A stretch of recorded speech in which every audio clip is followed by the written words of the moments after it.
Angels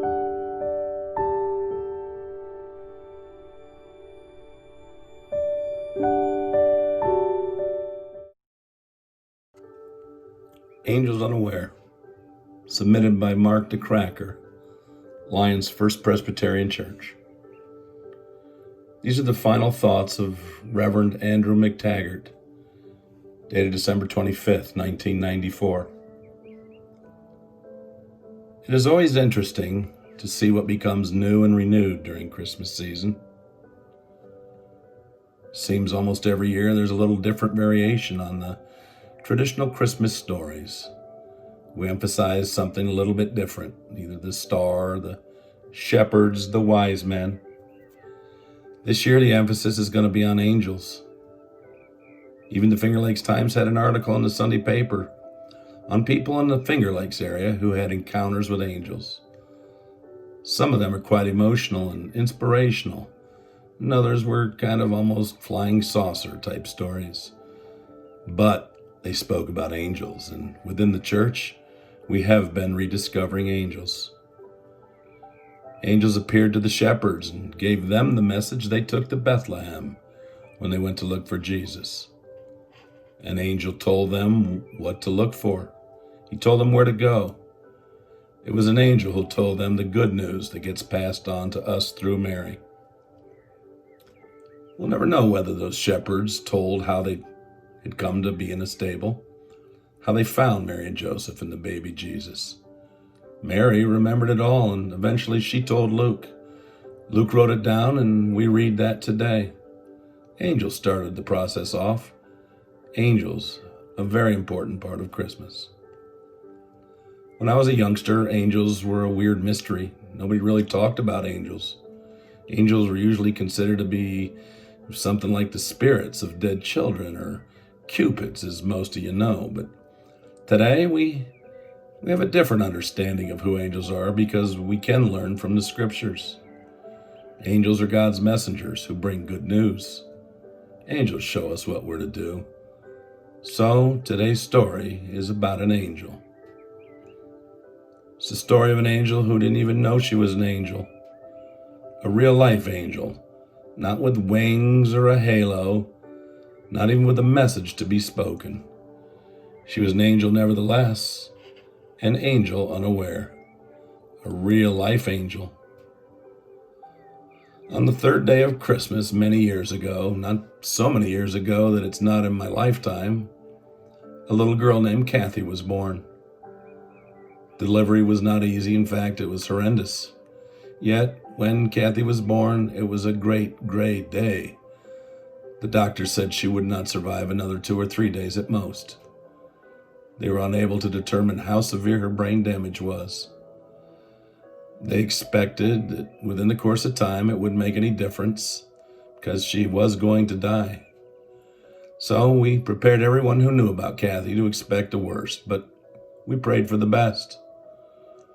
I'm going to say we because Kathy was my sister. Everyone who knows me knows I have 2 brothers. I am the oldest. My sister Kathy was the 4th child in our family. She lived to be almost 5 years old. The prayers that we offered were heard. God had something He wanted to communicate to us through Kathy. We took care of her back then while I was only a young teenager. Our church was like our family as a community of faith. We took care of Kathy and she grew. And if she'd been brought in front of you, you'd not think anything was wrong with her. She looked healthy, she looked well, but she was blind and she had cerebral palsy. She could not move. She wore braces as she got older, and every 2 days my mother would take her for physical therapy at the Cerebral Palsy Center. My family was not wealthy by any means, but many, many good people helped. The church folks, they had a prayer service for healing, for help, for comfort, for an answer for why this child could be so hurt. The Lions Club wasn't a social organization. They were a group who helped people who had lost their sight. So they helped with the braces. The Cerebral Palsy Association, the Easter Seals campaign, the March of Dimes, all were helping to make things right. As I said, Kathy lived for 4 years. She lived almost to her fifth birthday. Almost because she was the full size of a 5-year-old. She lived almost to within a month of when my parents would have had to make the heart-rending decision to place her in yet another home. We'd have to put her in a state institution. She was too big for my small mother to carry, and father had to work, and she suffered with respiratory distress. I remember summer days when to feed her, you would lie her on her back on the table on a dining room table and put pillows under her head to try and keep her to sit up. Kathy couldn't sit up by herself. The braces, they sometimes helped, but they also hurt. So every single meal she was fed by hand. I remember the day my mother screamed and I came running in from outside. It was a summer day. I heard mother scream. Kathy had food caught in her throat and she had stopped breathing. Fortunately, I had learned CPR, so I managed to get her breathing before the ambulance got there. When she eventually died, it was exactly the same situation. They told us that it was going to happen. They spoke of the tragic day that would probably come because her body was growing faster than her mind. Her mind would be unable to tell her body to do all the functions she needed to. So they told us if she didn't choke on food, it was going to be something else.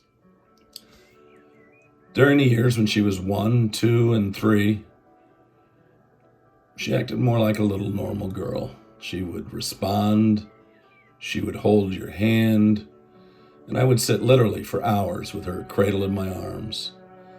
Someone always had to be with Kathy. My parents would go to church one time and I would go another time. Somebody always had to be with Kathy.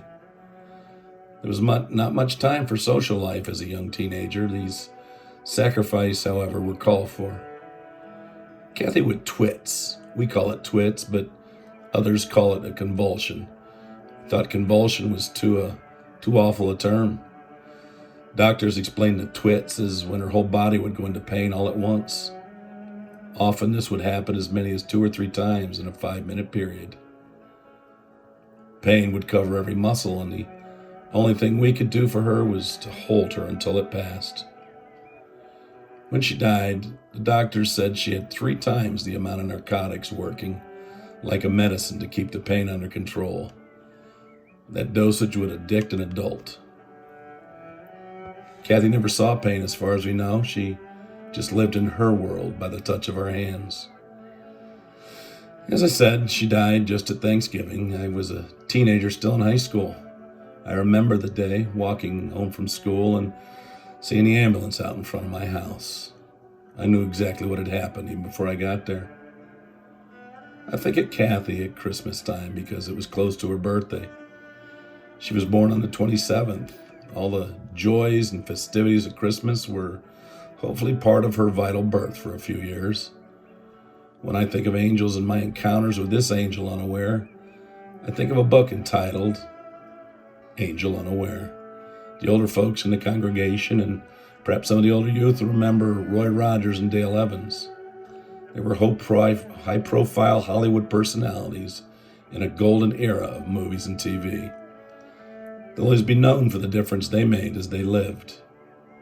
In 1952, their small little girl died, much like my sister, but she was only 2.5. Dale Evans Rogers wrote this little book called Angel Unaware, and it became an instant bestseller.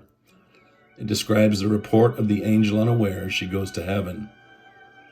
When the angel goes back to her creator, the one who sent her, she has a message to proclaim in her own special way. Dale Evans Rogers closes her story by describing a report of the same kind of angel in her life that was part of my life as well. Remember, this is the report from the angel. Well, that's it, Father. That's what happened down there. That's how I delivered your message, and I'm sure they got it. We taught them to see the purpose in pain and the messages in the crosses they have to carry around. You know, when Daddy sings now in his big rodeo show, he has a lot of big spotlights making a cross in the center of the arena. It's sort of the symbol, the great big thing in the middle of their lives. Everything else in their life now sort of moves around like a wheel around a hub. They're a lot stronger now since they've got our message. There's a new glory inside them and on everything all around them, and they've made up their minds to give it to everyone they meet. The sun is a lot brighter around their home since we stopped by there for a little while, and now, Father, please, could I just go out and try on my wings?